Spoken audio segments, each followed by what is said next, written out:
Hola. Hola. Soy Samuel Castro y bienvenidos al podcast sobre la muerte de Juan Vicente González.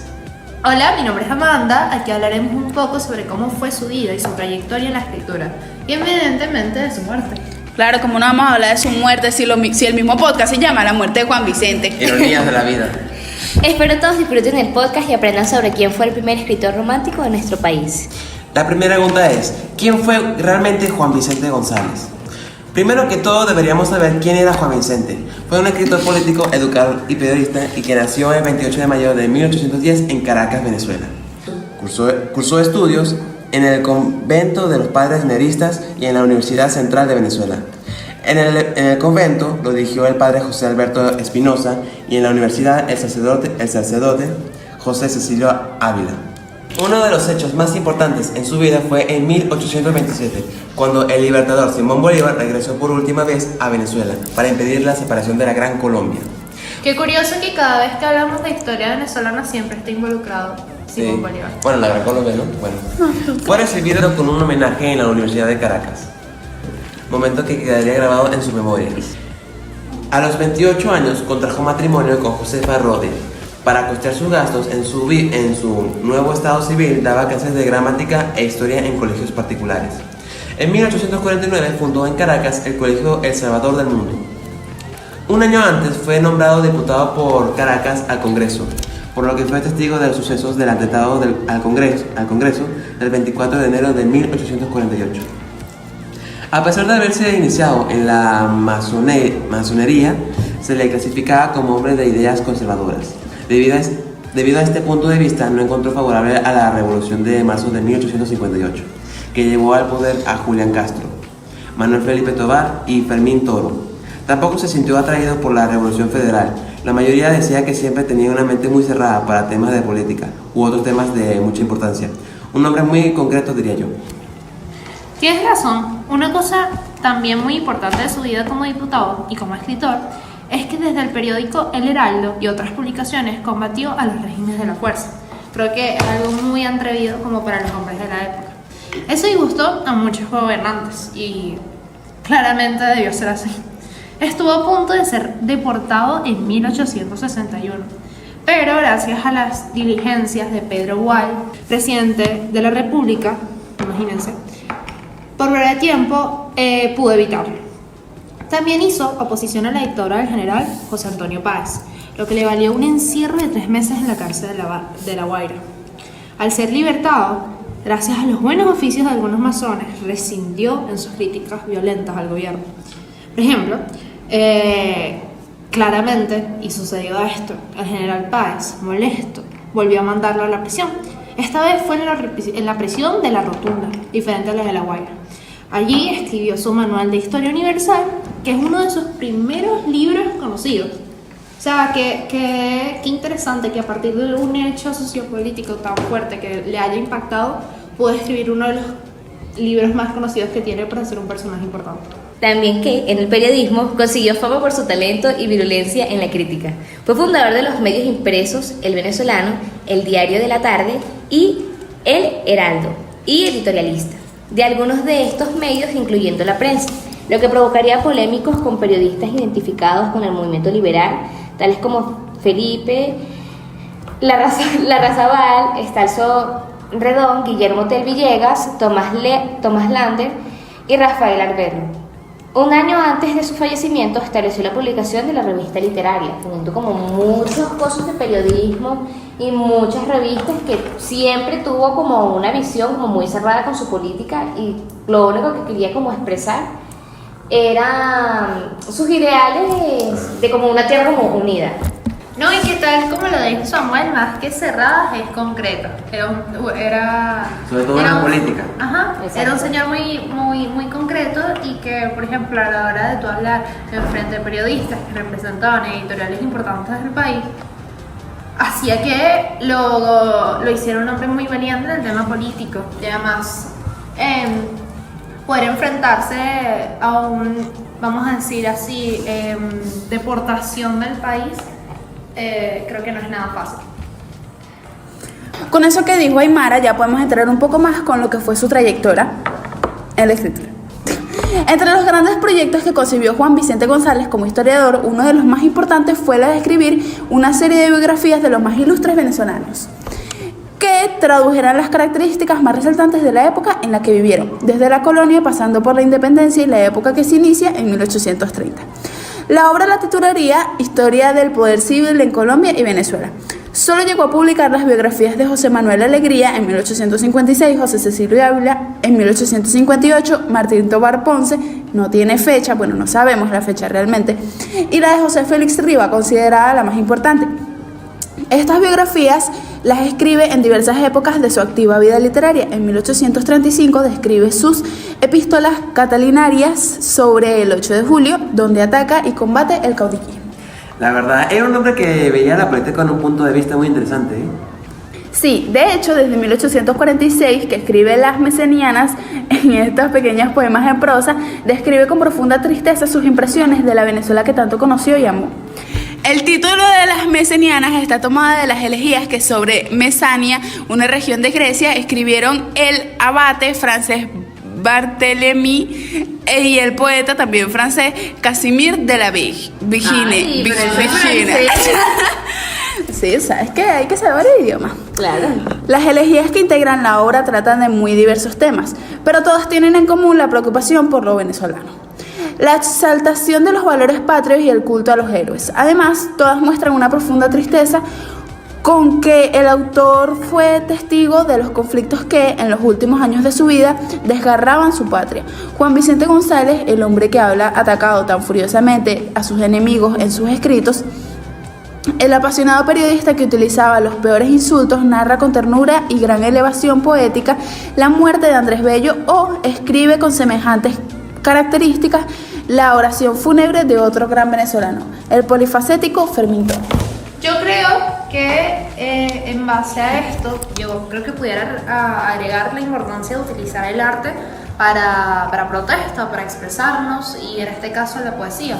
De verdad que como venezolanos nos debemos sentir muy orgullosos de la labor de Juan Vicente González, puesto que además escribió un homenaje, un tributo hacia Andrés Bello, creo que el máximo escritor venezolano que hemos tenido en nuestra literatura. Que aparte de los primeros. Sí. Y me parece muy importante y me hace sentir orgullosa saber de su historia y poder hacer este podcast.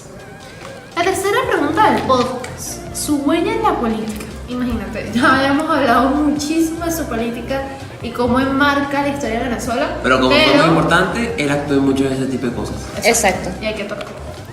Bueno, Juan Vicente era un señor con ideales muy interesantes, por lo que ya estamos viendo. Por decir que tras la separación de Venezuela en la Unión Gran Colombia, en el año de 1830 González empieza a participar en la vida política del país. Por ejemplo, al inicio fue miembro del Partido Liberal, pero luego se cambió para el Partido Conservador hasta el final de su vida. El ambiente sociopolítico de Venezuela era tenso, como el propio González decía. Aquí voy con una cita de este autor. Nació un año después que Venezuela dio su grito de independencia, criado en medio de los furores de la guerra muerta y el ruido de sus combates. Creció entre las tempestades que presidieron a su organización definitiva y a su brevedad de oro, testigo y actor de los últimos acontecimientos. Pertenezco a todas sus épocas por algún punto. Conozco sus hombres y las pasiones e intereses que los movieron. Creo que es algo bastante interesante. ¿Algo que decir, muchachos? Sí, bueno, su carrera fue bastante extensa, me gusta bastante como escritor. Realmente es la parte de él que más me llama la atención. Y como en un párrafo está resumido todo lo que estamos hablando. Durante este periodo también comienza una fuerte vocación literaria con tendencia al romanticismo. Wow, es justo lo que estamos viendo nosotros En nuestras clases. Y ya a partir de 1830, es un lector de escritores franceses como Lamartine, Chateaubriand. Bien. Aquí Sí, estamos qué buen aprendiendo francés. francés. Aquí estamos aprendiendo francés. Ulala. Ok, me pasa que nosotros estamos viendo francés también. Estamos viendo Saquemos. romanticismo, estamos viendo francés, estamos viendo la vida de Juan Vicente González. Realmente Aloha. creo que Sí, nos vamos a hacer una qué interesante como todo se une, ¿no? Somos muy Como todo en la Todos vida. estamos conectados. Sí, Pero universo. aquí puede salir nuestro poco y francés que sabemos. Es verdad. Bueno, Como ya venía diciendo, es lector de escritores. Ya menciona a Lamartine, a Chateaubriand, a Michelet, a Victor Hugo. Ese no tiene nombre no común. Exacto. Víctor Hugo, está también Alejandro Dumas. Y hay españoles como Espronada, Zorrilla y el Duque de Rivas. Por ejemplo, ya venimos a 1840. Ajá, ya sabemos y hacemos un recorrido. Vamos a ver en 1840. Él fue figura entre listas fundadores del venezolano periódico de corte liberal, al lado de Tomás Lanter, Valentín Espinal, Diego Bautista, Urbaneja y Antonio Leucadio de Guzmán. Pronto se distancia y se convierte en un enemigo de Guzmán. Aquí hay un chismecito interesante. Un chisme muy bueno. A quien critica en sus artículos periodísticos. Mira, ves, hasta en esa época se tiraban puntas como Shakira Piqué. Bueno, Antonio Leucadio de Guzmán siendo un rival demasiado fuerte para él y al parecer siempre tuvieron sus diferencias y no se caían para nada bien. Siempre siendo, no. Sí, de hecho, cuando José Tadeo Monagas llega al poder, la situación política de González cambia debido a la presencia de Antonio Leucadio Guzmán en el nuevo gobierno. Imagínense. Bueno, de esta forma comienza una etapa desdichada en la vida de Vicente González. Imagínense. A finales de enero de 1838 se retiró de la vida política de aquel momento. Tras alejarse de la política comienza una nueva etapa dedicada a la enseñanza. Para dicha labor funda el Colegio El Salvador del Mundo, en el cual le ayuda a su esposa. En los bancos del colegio se forma una generación brillante. En El Salvador del Mundo, de acuerdo con las exigencias de la época, adquieren la mayor seriedad humanística. Los alumnos aprendían el latín y el griego, y los exámenes eran verdaderos acontecimientos sociales y literarios en aquella Caracas, de reducidos contornos. Imagínense ustedes nosotros aprendiendo latín y griego. Equilibrium. Hola. Bueno, no sabemos una palabra. Equilibrio. Adamantium. Ah, bueno, tú eres ya. Diamond. Todo nosotros. Siguiente. Bueno, para esta época se da su mayor actividad literaria, estrictamente de corte heroica.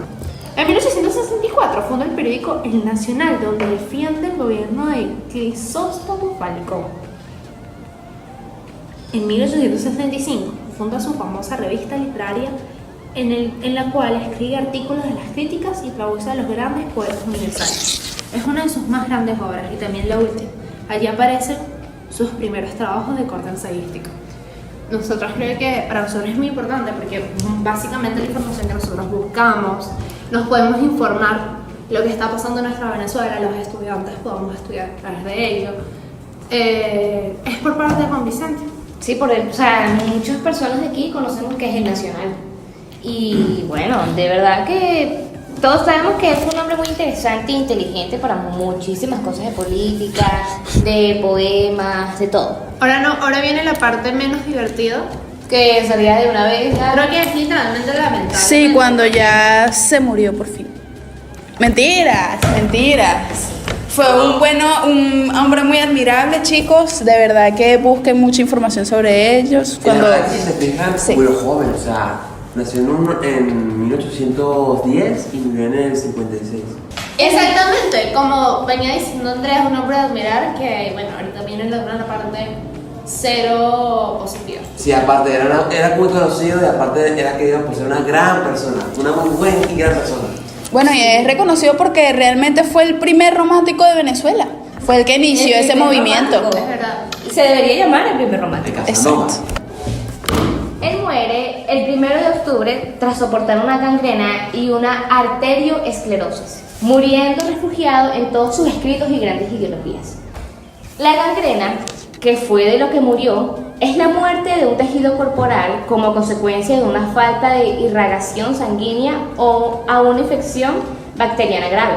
Por lo general, la gangrena afecta a los brazos y las piernas, incluso los dedos. También puede ocurrir en los músculos y en los órganos internos, como la vesícula biliar. Y la arteriosclerosis es una afección frecuente que aparece cuando una sustancia pegajosa llamada placa se acumula en el interior de las arterias. Las enfermedades relacionadas con la aterosclerosis son la principal causa de muerte en los Estados Unidos. Esto nos hace entender que sus últimos años de vida sufrió mucho, además de solo, ya que no tenía familia ni amigos. Era un hombre tan solitario que no necesitaba la necesidad de tener compañía. Evidentemente tuvo una esposa, pero no sentía tan grande conexión con ella. Era un hombre que prefería 1000 veces más sus poemas o sus conflictos políticos que el poder estar sentado con alguien hablando o con su misma familia o con su misma esposa. O sea, lo que actualmente sería un ego. Básicamente. Él siempre quería Sí. poder estar cerca de su país y siempre luchando para ser democráticos y liberales de cierta manera.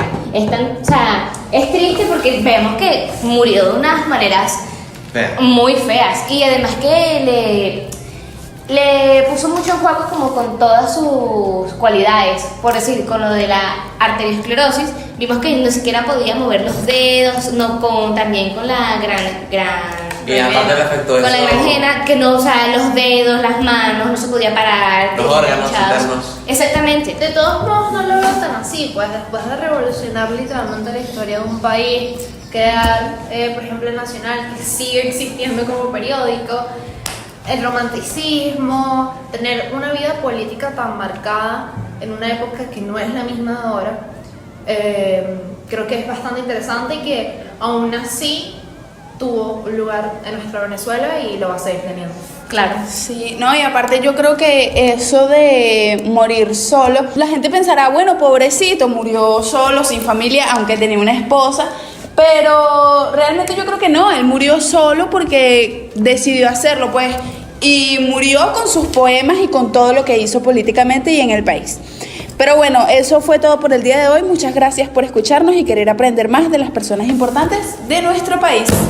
Gracias. Y de nuestra historia. Y de nuestra historia. Y de nuestra historia. Como y de venezolanos. nuestra literatura, exactamente. Y de nuestros románticos. Y como adolescentes estudiantes somos uno de los principales que debemos de recordarlo, pues. Las Ya- siguientes generaciones harán. Ya que fue uno de los mayores y mejores y principales escritores de Venezuela. Sí. Bueno, nada. Adiós. Nos vemos mañana.